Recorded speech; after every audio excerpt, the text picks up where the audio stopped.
मराठ्यांची तळपती तलवार म्हणजे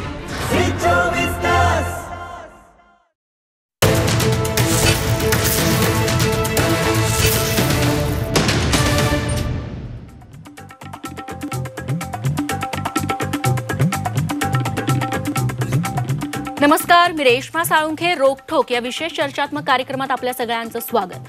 देशासह महाराष्ट्रात पुन्हा एकदा कोरोनानं थैमान घालायला सुरुवात केली आहे. त्यामुळे हजारापर्यंत वाढणारी कोरोना रुग्णसंख्या राज्यात दररोज सरासरी 5 ते 6 हजारांनी वाढू लागली आहे. त्यात 10 वर्षांपर्यंतच्या लहान मुलांमध्ये कोरोनाची लागण होण्याचं प्रमाण वाढलंय.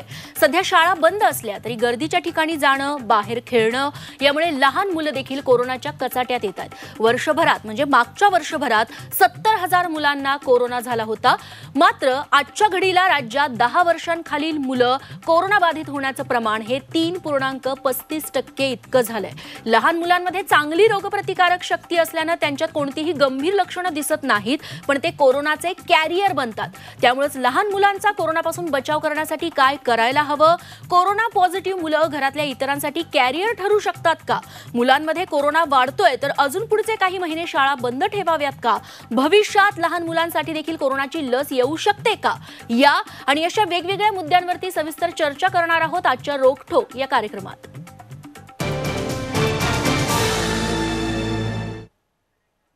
आणि याच विषयावरती बोलण्यासाठी मान्यवर आपल्यासोबत जोडले गेलेले आहेत. आपल्यासोबत आहेत नाशिक मनपाचे आरोग्य अधिकारी डॉक्टर बापूसाहेब नागरगोजे, सोबतच बालरोगतज्ञ डॉक्टर अमोल अन्नदाते आपल्यासोबत आहेत आणि थोड्याच वेळात बालरोगतज्ञ डॉक्टर समीर दलवाई देखील आपल्यासोबत जोडले जातील.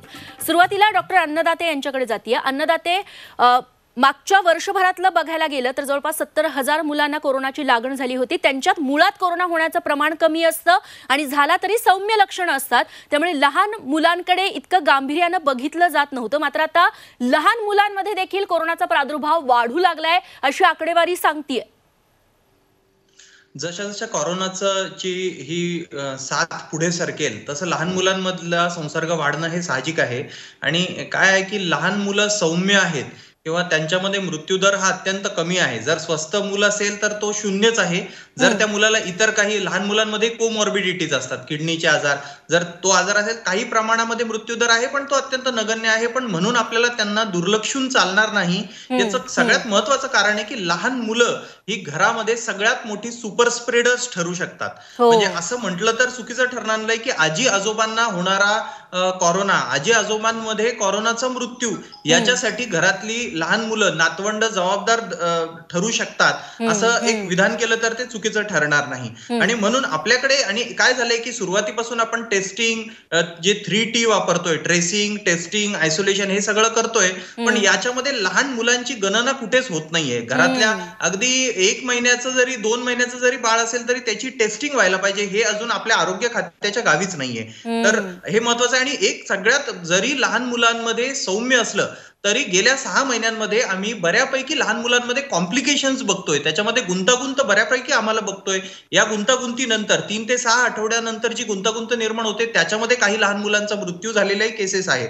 तर आणि हे लवकर रेकग्नाइज होणं महत्वाचं आहे. म्हणून आपण सगळ्यात महत्वाचं म्हणजे मी झी24 तासचे आभार मानतो की पहिल्यांदा मला वाटतं कोणीतरी लहान मुलांमधल्या कोरोना हा विषय ऐरणीवर घेतलाय. मी नेहमी म्हणत असतो की लहान मुलांना मतदानाचा अधिकार नाहीये म्हणून त्याच्याकडे फारसं कोणाचं त्यांच्या आरोग्याकडे लक्ष नसतं. पण आपण हा विषय आज घेतला त्याच्याबद्दल आपले मनापासून आभार. धन्यवाद. हाच मुद्दा घेऊन पुढे जातीये. नाशिक महापालिकेचे आरोग्य अधिकारी डॉक्टर बापूसाहेब नागरगोजे आहेत. डॉक्टर नागरगोजे, आता अन्नदात्यांनी मुद्दा मांडला की आधीपासूनच, आत्ताच नाही आधीपासूनच लहान मुलांची स्क्रीनिंग किंवा त्यांची टेस्टिंग होत नाही. त्यामुळे त्यांना कोरोना झालाय, होऊन गेलाय याबाबतची माहितीच मिळत नाही आणि त्यामुळे ते एकतर कोरोना कॅरियर ठरतात आणि त्यामुळे इतरांना कोरोनाची त्यांच्यामुळे लागण होऊ शकते. सरकारी पातळीवरतीच त्याच्या सूचना नाही आहेत की काय होतंय नेमकं? लहान मुलांची स्क्रीनिंग आणि टेस्टिंग का केली जात नाही? नाही, स्क्रीनिंग केली जात नाही वगैरे असं नाही आहे. आता आपण स्क्रीनिंग पण करतोय. फक्त आता डॉक्टर अमोल अन्नदातेंनी जे सांगितलं की ते असं त्यांना रडारवर नाहीत वगैरे असं आहे. पण आता मी माझ्याकडचा आकडा जर तुम्हाला सांगायचं म्हटलं तर नाशिक शहरामध्ये सुरुवातीपासून आतापर्यंत जवळजवळ 79,000 टोटल आपल्याकडे पॉझिटिव्ह पेशंट सापडले. यापैकी 10 वर्षाच्या आतले जर म्हटलं तर 3,345 मुले हे 10 वर्षाच्या आतील आहेत. आणि 11 ते 20 वर्षाचे 5,975 आहेत. त्याच्यामुळे लहान मुलांना आपण जे कॉन्टॅक्टमध्ये आलेत किंवा ज्यांना कॉन्टॅक्टची हिस्ट्री आहे त्यांना तर डेफिनेटली आपण टेस्ट करतोय. अशा प्रकारे जवळजवळ माझ्याकडे आता 9,320 हे 20 वर्षाच्या आतले आहेत. मी सांगितलं तसं 10 वर्षाच्या आतले 3,300 आहेत. पण त्यांनी सांगितलं तसं तो एक थोडंसं हे आहे की त्यांच्यामध्ये मुलांमध्ये सौम्य प्रमाणात इन्फेक्शन असतं. आणि दुसरी गोष्ट त्यांनी सांगितल्याप्रमाणे मृत्यू हे नगण्य आहेत. मी आता जरी तुम्हाला सांगितलं की एवढ्या माझ्याकडच्या केसेस 9,000पेक्षा पुढे शहरामध्ये आल्या आहेत, त्यामध्ये 15 वर्षाच्या आतील फक्त आतापर्यंत एकच रिपोर्टेड मृत्यू आहे. अशा प्रकारे लक्षणे कमी प्रमाणात सापडतात आणि त्यांच्यामध्ये मृत्यूचं प्रमाणही खूप कमी आहे. आता यापुढेही पण आपण त्यांनी सांगितलं तसं हळूहळू निश्चितच प्रमाण वाढणार आहे. कारण की पुढचं पॉप्युलेशन जसं जसं इन्फेक्ट होत गेलंय हायर एजचं, त्याच्यानुसार आता हे व्हर्जिन पॉप्युलेशन आपण ज्याला म्हणतो, ज्याला इम्युनिटी अजून डेव्हलप झालेली नाहीये, त्यांच्यामध्ये याचे चान्सेस जास्त असणार आहेत इन्फेक्शनचे. त्यामुळे त्यांच्यावर पण आपल्याला नक्कीच लक्ष द्यावं लागेल. त्यासोबतच डॉक्टर अन्नदाते, आता लहान मुलांमध्ये कोरोना संसर्गाचं प्रमाण इतकं का वाढलेलं आहे? आपल्याला नेमकं काय वाटतं? यामागची कारणं नेमकी काय काय आहेत? एक काय झालंय की गेल्या नोव्हेंबर नंतर जशा केसेसच्या संख्या, जसं आपण अनलॉक होत गेलो, तर केसेसची संख्या जशी कमी झाली तशी लहान मुलंच नाही तर घरातले मोठे पण थोडेसे, तुम्ही बघत असाल याच्यावर आपण आपल्या चॅनलवरही एकदा चर्चा केली की लोकांमध्ये जे प्रतिबंधक मूलभूत 3 प्रतिबंधक उपाय वापरण्याचं जे SMS आपण ज्याला म्हणतो, सॅनिटायझेशन, सोशल डिस्टन्सिंग आणि मास्क वापरणं, याचं प्रमाण खूप आधीच ते खूप कमी होतं. इनफॅक्ट म्हणजे जेव्हा 7 अगदी पीकवर होती तेव्हाही ते कमी होतं, नंतर ते खूपच घसरलं, अनलॉक होत गेलो तसं. आणि त्याच्यामुळे साहजिक होतं की मुलांनी बाहेर पडणं, मुलंही जेव्हा लॉकडाऊन होतं तेव्हा मुलंही वैतागली होती, तर मुलांचं बाहेर पडणं, सोसायटीत फिरणं, खेळणं, पार्कमध्ये जाणं, या गोष्टी थोड्याशा वाढल्या, मिक्सिंग वाढलं आणि मोठ्या व्यक्तींमधलं प्रमाण जसं वाढलं तसा हा संसर्ग त्यांच्याकडे जाणं साहजिक होतं. आणि मी आधी सांगितलं, नागरगोजे सर सांगतायत ते अगदी योग्य आहे की काही प्रमाणात टेस्टिंग होत आहे, पण याच्यामध्ये काय होतं की जेव्हा टेस्टिंगसाठी आरोग्य अधिकारी संपर्क साधतात तेव्हा बऱ्याचदा घरातल्यांना वाटतं की अरे यांची काय टेस्टिंग करायची. आता कालच एक केस माझ्या बघण्यात होती माझ्या गावात की 2 मुलांना घरात लक्षणं होती, 3ऱ्या मुलाला नव्हती, तर त्या मुलाला घरीच सोडलं होतं आणि ती मुलं आणि हे होम आयसोलेशन मध्ये दुसऱ्या खोलीत होते. तर यांना समजून सांगणं गरजेचं आहे की 3ऱ्या मुलाला जरी लक्षणं नसतील तरी तो एक कॅरियर असू शकतो, हे लोकांनाही कळत नाही. जसं आम्हाला बऱ्याच गोष्टी लोक विचारतात की अरे हे लहान मुलांमध्ये होतो का, हर्निया लहान मुलांमध्ये होतो का, अपेंडिसायटिस होतो का, तसं बऱ्याचदा अजूनही लोकांनाच हे माहित नाही की कोविड हा प्रत्येक लहान मुलांना सहज होऊ शकतो. तर मला वाटतं ही जे अनलॉक नंतर सगळीकडे आपल्या जे मी ज्याला कोविड डिसिप्लिन म्हणतो, म्हणजे कोविड शिस्त जी थोडीफार आपल्या समाजात रुजत होती ती कुठेतरी ढासळली आणि त्याचा फटका लहान मुलांनाही बसला. काही प्रमाणात घरच्या घरी ट्युशन सुरू झाले. आता या गोष्टी आपल्याला सुरू कराव्याच लागणार आहेत रेश्माजी, कारण लोक विचारतायत की तुम्ही बिअर बार उघडले, हॉटेल्स उघडल्या, धार्मिक स्थळ उघडली, मग तुम्ही शाळा का नाही उघडत? असेही प्रश्न पालकांकडून आम्हाला बालरोग तज्ञांना विचारले जात आहेत. हाच मुद्दा पुढे नेत बालरोगतज्ञ डॉक्टर समीर दलवाई आपल्यासोबत जोडले गेलेले आहेत. त्यांना एक प्रश्न विचारायचा आहे. दलवाईजी, एकतर लहान मुलांमध्ये कोरोना होण्याचं प्रमाण आतापर्यंत कमी होतं, आता ते वाढत चाललंय, 3.35% इतकं सध्या झालंय अशी आकडेवारी सांगतीये. मात्र सौम्य लक्षणं असतात किंवा लक्षणच त्यांच्यामध्ये दिसत नाही, त्यामुळे ते घरी राहून उपचार घेऊन बरे होतात. मात्र लहान मुलांमध्ये आफ्टर कोरोना इफेक्ट्स काही दिसतात का? तुमच्यापर्यंत अशी काही प्रकरणं आली आहेत की जी सिव्हिअर झाली आहेत किंवा आफ्टर कोरोना इफेक्ट्स त्यांना इतर काही आजार झालेले आहेत?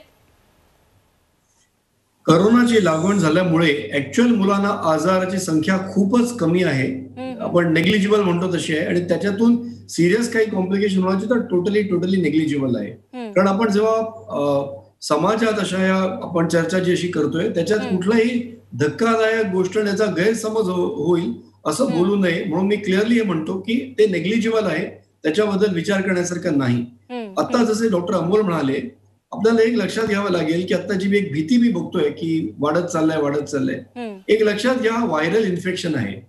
व्हायरसची जी आपण प्रकृती म्हणावी किंवा जात म्हणावी अशी असते की it will infect every person, म्हणजे एका शरीरात ते एका ठिकाणी राहत नाही. फुफ्सात असेल तर ते नाकात पण जाणार, पोटात पण जाणार. व्हायरस हे फिरतं असतं तसंच एका व्यक्तीहून दुसऱ्या व्यक्तीकडे जाणार, एका नगराहून दुसऱ्या नगराकडे, एका शहराहून दुसऱ्या शहराकडे, एका देशातून दुसऱ्या. म्हणूनच हे पॅन्डेमिक स्वरूपी पसरतं, बॅक्टेरिया पसरत नाही. याचा सोपा सरळ अर्थ असा की जर एक व्हायरल इन्फेक्शन ह्या प्रमाणात जर पसरलेलं असेल, पुढे नाही तर पुढे किंवा मागे ते प्रत्येकाला होणारच आहे. त्याचा एकच अपवाद आहे, आयदर तुम्हाला नॅचरल इन्फेक्शन झालं असेल तर तुम्ही त्याच्यावर इम्युनिटी घेणार किंवा डेव्हलप करणार, किंवा तुम्हाला जर लसीकरण झालं असेल तर तुम्ही त्याला इम्युन होणार. म्हणजे तुम्हाला इन्फेक्शन झालं तर किंवा तुम्ही व्हॅक्सिन घेतली तरच तुम्हाला त्या आजाराची इम्युनिटी होणार. याचा अर्थ प्रत्येकाला हा व्हायरस कधी ना कधी लागणार आहे. फॉर्च्युनेटली सुदैवाने मुलांना त्याचा जास्त वाईट परिणाम किंवा आपण म्हटलं तसं वाईट सिम्पटम्स किंवा साईन्स येत नाहीत. पण जसं मगाशी अमोल म्हणाले, ते मुलं कॅरियर असू शकतात कारण त्यांच्या शरीरात ते इन्फेक्शन आहे. अडल्ट किंवा प्रौढ जसे काही दिवस ते इन्फेक्शन कॅरी करून दुसऱ्यांना पास ऑन करू शकतात, मुलंही करू शकतात. पण प्रौढांमध्ये इन्फेक्शन झाल्यानंतर आजार दिसण्याची किंवा समोर येण्याची संख्या जास्त असल्यामुळे आपण त्यांना आयसोलेट करतोय किंवा करत होतो किंवा करू. मुलांना सिम्प्टोमॅटिक जास्त नसल्यामुळे कदाचित आपण त्यांच्यावर संशय घेत नाही किंवा जसं परत मगाशी अमोल म्हणाला तसं आपण टेस्टिंग करत नाही आणि ब्लिसफुली इनोसेंटली ते इतरांना ते व्हायरस स्प्रेड करत जात आहेत. हा त्यातला मुद्दा आहे. आणि म्हणूनच आपल्याला एक लक्षात घ्यावं लागेल की जसं अनलॉक आपण अनलॉक करत चाललोय, जशी more and more children come in contact with others ज्यांना ऍक्टिव्ह व्हायरल इन्फेक्शन आहे, मुलांना ते इन्फेक्शन लागणारच आणि they might be a reservoir और a carrier and pass on to people. त्यांच्या घरातल्या लोकांना किंवा वर्गातल्या इतर मित्रांना ते पास ऑन करणार आहे.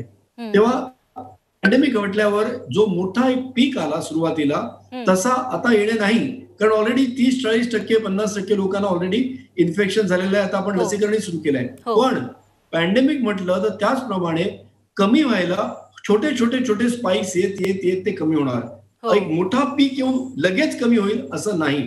तर आपण जे बघतोय ते एक्सपेक्टेड आहे आणि नॅचरल आहे. तेव्हा विनाकारण उगाच धास्ती किंवा भीती करू नये. ऑफकोर्स आपण 3 गोष्टी मगाशी म्हणाल्याप्रमाणे मास्क घालणे, सोशल डिस्टन्सिंग आणि हात धुणे आणि डिसइन्फेक्शन ह्या गोष्टी आपण किमान 6 ते 8 महिने किमान चालू ठेवलेच पाहिजे. कोरोना गेलेला नाही. या गोष्टी मी सांगू इच्छितो. खरंय. डॉक्टर अन्नदाते, अजून एक आहे मल्टी डिसीज, ज्याला आपण MIS म्हणतो, त्याच्यावरती ट्रीटमेंट करण्यासाठी, उपचार करण्यासाठी शासकीय पातळीवरती सध्या कोणतीच व्यवस्था नाहीये आणि हेच MIS सध्या कारणीभूत ठरतंय लहान मुलांमध्ये कोरोना वाढीसाठी. रेश्माजी, MIS चा मुद्दा हा खूप महत्वाचा आहे. परत जसं समीर सरांनी सांगितलं, याच्यामध्ये लगेच लोकांनी घाबरून जाऊ नये, कारण छोट्यातलं छोटं कॉम्प्लिकेशन जरी असलं तरी बालरोग तज्ञ म्हणून आम्हाला लोकांना ते सांगणं गरजेचं आहे. याचं प्रमाण महाराष्ट्रामध्ये सध्या मुंबई, औरंगाबाद, कोल्हापूर, अकोला या सगळ्या ठिकाणांवरून multi system inflammatory syndrome MIS किंवा MISC सिंड्रोम इन चिल्ड्रन ही गुंतागुंत बालरोग तज्ञांना दिसून येते. याच्यावर आमच्या मंचावरती चर्चाही होते आहे, इंडियन अकॅडमी ऑफ पीडियाट्रिक्सच्या मंचावर. तर यात काय होत आहे की 3 ते 6 आठवड्यांनंतर लहान मुलांना जर आधी लक्षण विरहित कोरोना होऊन गेलेला असेल, सौम्य कोरोना होऊन गेलेला असेल किंवा घरात कुणाला तरी कोरोनाचा संसर्ग होऊन गेलेला असेल आणि 3 ते 4 आठवड्यांनंतर मुलांना ताप येत असेल तर ती multi system inflammatory MIS multi system inflammatory सिंड्रोमची शक्यता असू शकते. आणि हे समजून घेणे याच्यासाठी गरजेचं आहे की ग्रामीण भागामध्ये त्यातल्या त्यात शहरातही जर अशा परिस्थितीत 3 ते 4 आठवडे आधी जर घरात कोरोना असेल, मुलाला कोविड असेल, तर हा ताप 1 दिवस नव्हे अर्धा दिवसही अंगावर काढू नका. लगेच बालरोग तज्ञांना दाखवा आणि त्यांच्याकडून चाचपणी करून घ्या. हे खूप महत्वाचे. याची 2 ते 3 प्रमुख लक्षणं पटकन मी सांगतो की MIS ची 3 ते 6 आठवड्यानंतर मुलाला ताप येतो जो 6 ते 7 दिवसात जात नाही आणि आमचे जे रुटीन ट्रीटमेंट आहे त्याला तो रिस्पॉन्ड करत नाही. अंगावर चट्टे येतात, रॅशेस येतात, जुलाब होतात, पोटात दुखतं, डोळे, जीभ, ओठ लाल होते, डोकेदुखी, श्वास घेण्यासाठी त्रास होतो, लघवीचं प्रमाण कमी होतं आणि काही केसेसमध्ये मेंदूज्वर सदृश म्हणजे ताप, झटके अशीही लक्षणं दिसून येतात. याचं प्रमाण परत जरी कमी आहे, 5 ते 10 लाख कोविड केसेस मधून एकाला होण्याची शक्यता आहे. कमी असलं तरी बालरोग तज्ञ म्हणून माझी इच्छा आहे की एकाही मुलाला हे कॉम्प्लिकेशन होऊ नये, त्याचा याच्यामुळे मृत्यू होऊ नये, म्हणून ही माहिती आपण सगळ्यांपर्यंत पोहोचवणं गरजेचं आहे. निश्चित. डॉक्टर नागरगोजेंकडे जातीये. नागरगोजेजी, सध्या कोरोनावरची लस आहे ती गर्भवती महिलांसह लहान मुलांना देखील दिली जात नाहीये, मात्र त्याच्यावरती संशोधन सध्या सुरू आहे का? भविष्यात पुढच्या वर्षात 1.5-2 वर्षात लहान मुलांसाठी कोरोना प्रतिबंधक लस येऊ शकते, त्याबाबत काही शासकीय प्रशासकीय पातळीवरती आणि शास्त्रज्ञ म्हणजे संशोधनाच्या पातळीवरती काही सुरू आहे?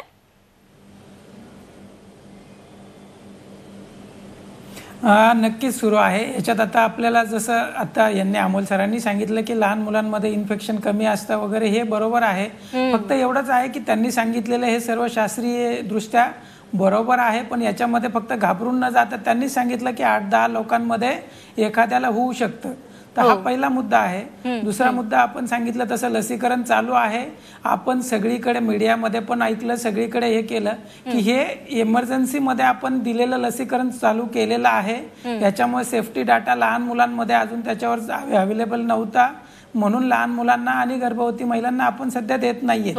पण आता हळूहळू त्याच्यावर पण ट्रायल चालू आहेत. या सर्वांवरती सायंटिफिक डेटा नक्कीच उपलब्ध होईल.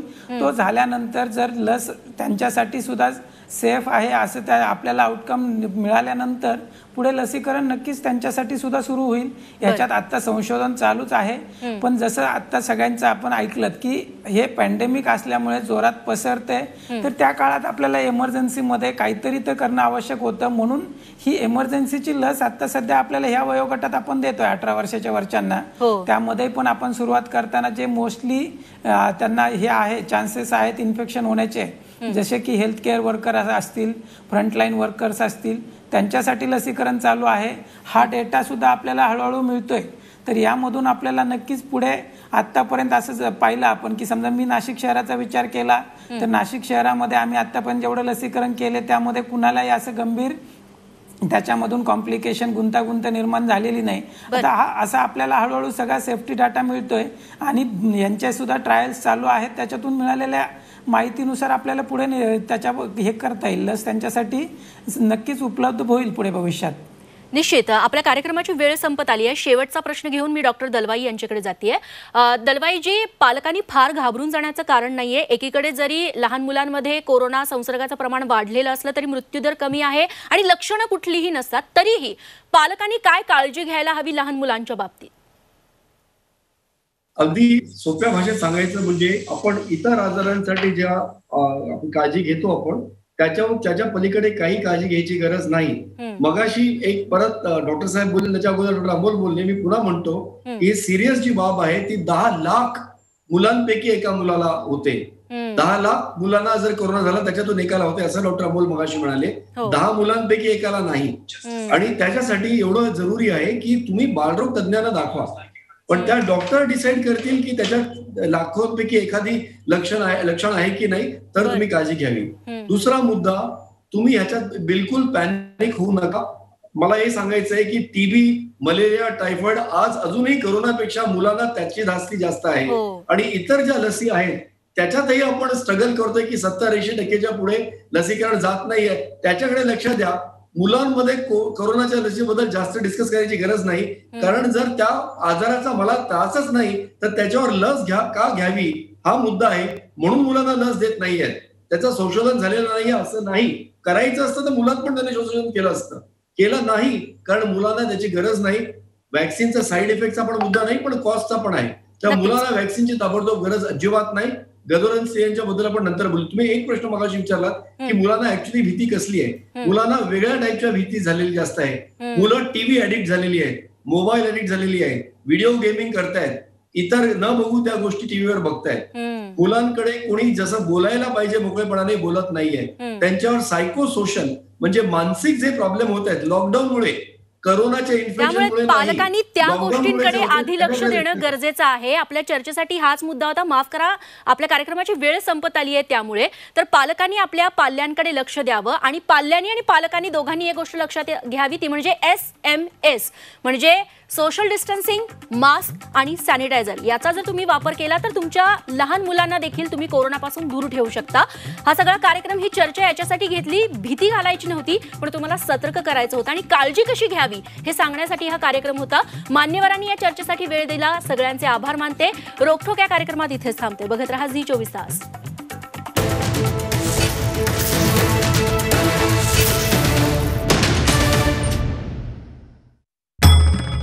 भंडाऱ्याची उधळण म्हणजे